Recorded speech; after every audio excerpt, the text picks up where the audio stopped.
मंदिर के प्रसाद में मिलावट को लेकर चल रहे विवाद के बाद राजस्थान का फूड डिपार्टमेंट भी अलर्ट मोड पर है।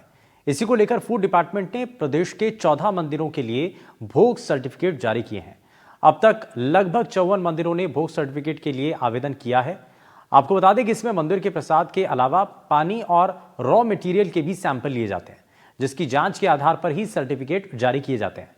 खाद्य सुरक्षा आयुक्त पंकज ओझा ने मामले को लेकर एनडीटीवी से खास बातचीत की है। एक रिपोर्ट देखिए। तिरुपति बालाजी मंदिर के प्रसाद को लेकर पूरे देश में अलग बहस छिड़ी हुई है। वहीं अगर राजस्थान की बात की जाए तो राजस्थान में भी जो प्रदेश के 54 मंदिर हैं, वह उन्होंने जो फूड डिपार्टमेंट है उसके अंदर अपील की है कि उनका भी जो भोग सर्टिफिकेट है वो जारी किया जाए और उनका जो प्रसाद है मंदिरों में मिलने वाला है उसके जांच की जाए और जांच के बाद वो भोग सर्टिफिकेट है वो जारी किया जाए। मेरे साथ पंकज ओझा सर हैं, उनसे भी मैं बात करूंगा। सर, सबसे पहले तो आपका एनडीटीवी में स्वागत है। किस तरीके से देखते हैं भोग सर्टिफिकेट है तमाम मंदिर हैं उनमें जारी किया जा रहा है?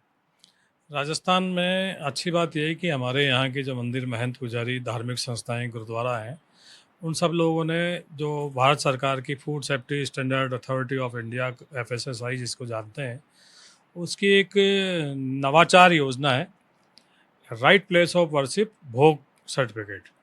उसके लिए 54 सर्टिफिकेट के हमारे को आवेदन प्राप्त हुए हैं। 14 को हम दे चुके हैं, 40 हम प्रोसेस कर रहे हैं। उसमें कुछ उनकी ज़रूरी फॉर्मेलिटीज़ है। मंदिर को फूड लाइसेंस जारी किया जाता है। जो वहाँ काम करने वाले होते हैं उनकी मेडिकल रिपोर्ट होनी चाहिए। जो पानी यूज़ किया जा रहा है उसकी थर्ड पार्टी की टेस्टिंग रिपोर्ट होनी चाहिए। इसके अलावा वहाँ पर जो हाइजीन, सैनिटेशन, जो फूड लाइसेंस के जो शर्तें हैं उसको देखा जाता है। साथ ही यूनिडायरेक्शनल देखा जाता है कि ये माल आया, कच्चा माल स्टोर में रखा गया, स्टोर में भी स्टेनलेस स्टील के बर्तनों में उन्हें रखा जाए, स्टैंड पर रखा जाए। उसके बाद वो आगे जाएगा। जो जहाँ पे वो तैयार किया जा रहा है वो प्लेटफॉर्म ज़मीन से ऊंचे हों। कितना ऊंचा होना चाहिए? उसका कम से कम 2 फीट, 2.5 फीट, 3 फीट, जो भी कम से कम, लेकिन 1 फुट से तो ऊपर होना ही चाहिए। तो उस तरह से हम प्लेटफॉर्म्स बनवाते हैं ताकि उस पर फिर उनके जो जिनमें वो बन रहा है वो साफ़ सुथरे अच्छे हों।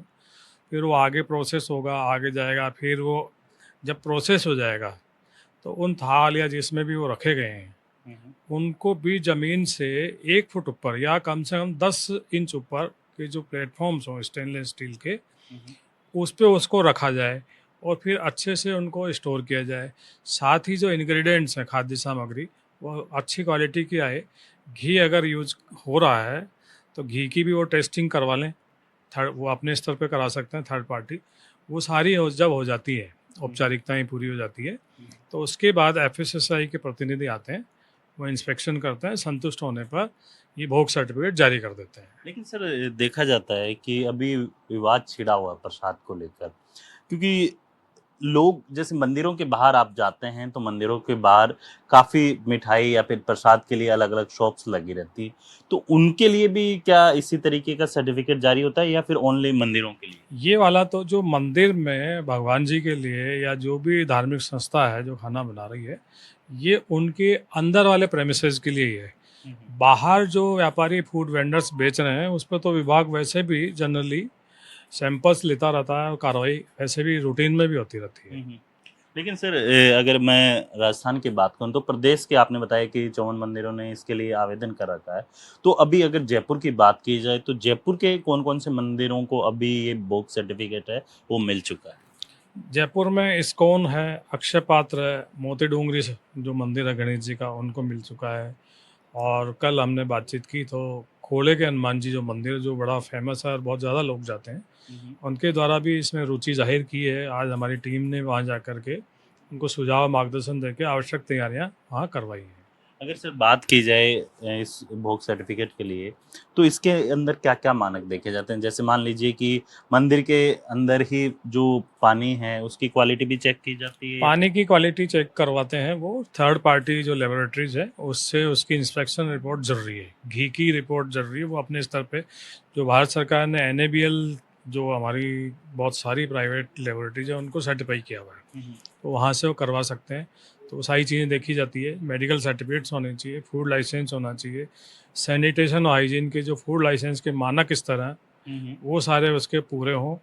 और जिनका में भंडारण किया गया है वो हम्म। स्टेनलेस स्टील के डब्बे हों, ये सारी चीज़ें देखी जाती है। लेकिन सर अगर मान लीजिए किसी आम व्यक्ति को किसी मंदिर से प्रसाद लेके आता है और उसको फूड डिपार्टमेंट से चेक करवाना कि वास्तव में ये प्रसाद मिलावट वाला तो नहीं है, तो उसको लेके क्या कुछ प्रक्रिया होती है सर?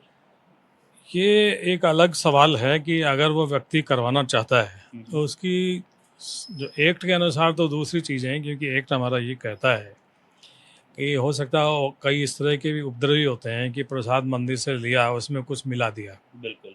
और लेबोरेटरी में दे दिया। हम्म। तो फिर इस ऐसे जो सैम्पलिंग होती है उसको हम लोग ऑथेंटिकेट नहीं करते। दूसरा, कोई भी चीज़ जो ली जाती है उसका बिल होना चाहिए। बाकायदा अगर बिल। हाँ, बिल नहीं है तो भी जांच नहीं होगी। वैसे भी आमतौर पे बिल किस चीज का? मंदिर से, जैसे मान लीजिए कि कोई भी मैं किसी भी खाद्य मंदिर से खाद्य सामग्री लेके आ रहा हूँ प्रसाद के रूप में, तो उसका प्रॉपर बिल होना चाहिए। बिल होने चाहिए, क्योंकि एफएसएसआई का जो 2006 का एक्ट है उसी के अनुसार सारी प्रक्रियाएं हैं। ये सब चीज़ें हों तो कोई भी आम आदमी अपना जो चाहे वो कर सकता है। उसको राइट्स हैं कि वो अपनी संतुष्टि के लिए कार्य करे, जो भी जहाँ से भी उसको चेक कराना है लेबोरेटरी में वो करवा सकता है। तो इसके अंदर क्या मतलब, मैं मंदिर से प्रसाद लेके आता हूँ, आपको डायरेक्ट लेबोरेटरी में देना होता है या फिर इसकी भी कुछ फॉर्म फिल करना होता है, या फिर जैसे आपने बताया कि रिसिप्ट वहाँ से मिलनी होती है, वो रिसिप्ट लेके आइए, प्रसाद का सैंपल आइए, तो कितनी क्वांटिटी होनी चाहिए प्रसाद की? इसमें ढेर सारी फॉर्मेलिटीज़ हैं। इसमें निर्धारित मापदंड है कि कम से कम 1 किलो उसका प्रसाद हो, उसका बिल हो। फिर सबसे बड़ी इसमें समस्या फिर भी आएगी, इसको कैसे प्रमाणित किया जाएगा कि उसने वहाँ से खरीदने के बाद उसमें कुछ मिलाया नहीं है। बिल्कुल।